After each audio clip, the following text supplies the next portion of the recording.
ప్రియులారా, మన ప్రభువు అయిన యేసుక్రీస్తు నామంలో మీకు శుభోదయం. ఆయనను గూర్చి అనుదిన ఆత్మీయ ఆహారం, జూన్ 2 మంగళవారం. నేటి మన ధ్యాన లేఖనం సమూయేలు మొదటి గ్రంథం 10వ అధ్యాయం 9వ వచనం. అతడు సమూయేలు నొద్ద నుండి వెళ్ళిపోవుటకై తిరుగగా దేవుడు అతనికి క్రొత్త మనస్సు అనుగ్రహించెను. వ్యాఖ్యానాంశం: సౌలు విశ్వాస కాదా? వ్యాఖ్యానాంశం: సౌలు విశ్వాస కాదా? రెండవ భాగం. వ్యాఖ్యానం: దేవుడు అతనికి క్రొత్త మనస్సు అనుగ్రహించెను అనే మాటను బట్టి సౌలు విశ్వాసి అని కొందరు బైబిల్ పండితులు భావించారు. విశ్వాసి కానివాణ్ణి దేవుడు తన ప్రజలపై రాజుగా ఎందుకు నియమిస్తాడు అని వారి అభిప్రాయం. విశ్వాసం ముంచినవాడే గాని భయంకరంగా దిగజారిపోయి తన మనస్సులో దురాత్మలకు తావు ఇచ్చి పతనమైపోయాడు అని వారంటారు. అయితే కేవలం 9వ వచనాన్ని బట్టి అతడు విశ్వాసి అని తీర్మానించనక్కర్లేదు. సౌలు శరీరానుసారి. అతని ఆరంభం మంచిదే. తన దృష్టికి తాను అల్పుడుగానే ఎంచుకున్నాడు. 15వ అధ్యాయం 17వ చూడండి. అయితే అతని అంతమే శోచనీయం.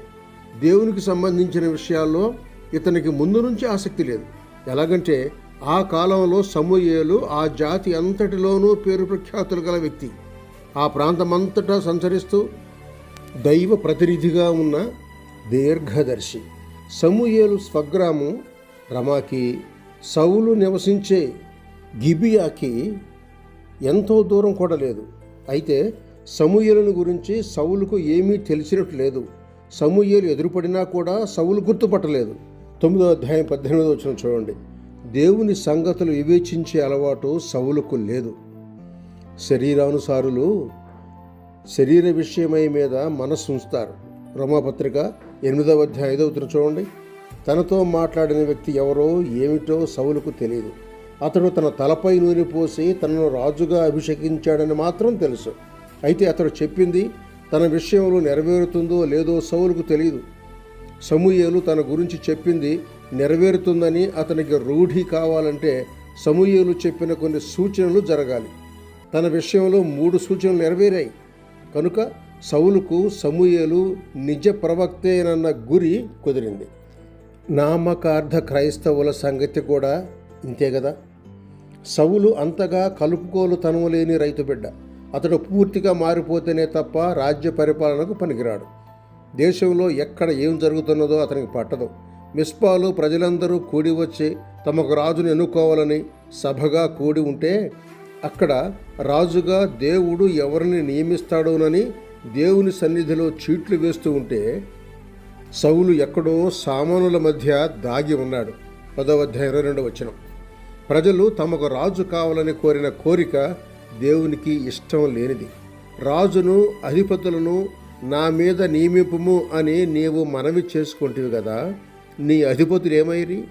కాగా కోపము తెచ్చుకొని నీకు రాజును నియమించితిని అని హోషేయ గ్రంథం 13వ అధ్యాయం 10-11 వచనాల్లో చూస్తున్నాం.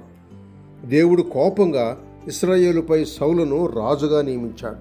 వారు ముచ్చటపడినట్టుగానే సౌలు మంచి ఆజానుబాహుడు, సౌందర్యవంతుడు, బలశాలి. 2వ సమూయేలు 1:23. అయితే ఆత్మ సంబంధమైన వివేచన లేనివాడు, ప్రజల హృదయాభిలాషకు తగిన వ్యక్తి సౌలు. అయితే అతని తరువాత దేవుడు తన హృదయానుసారిని తన ప్రజలపై రాజుగా నియమించాడు. 1 సమూయేలు గ్రంథం 16వ అధ్యాయం 7-12 వచనాలు చూడండి. ప్రకృతి సంబంధి అయిన మనుషుడు దేవుని ఆత్మ విషయములను అంగీకరింపడు. అవి అతనికి వెర్రితనంగా ఉన్నవి. అవి ఆత్మానుభవం చేతనే వివేచింపదగును అని 1 కొరింథీ పత్రిక 2వ అధ్యాయం 14వ వచనం చెబుతోంది. 2వ భాగం రేపటి సంచికలో. శుభములతో వందనాలు.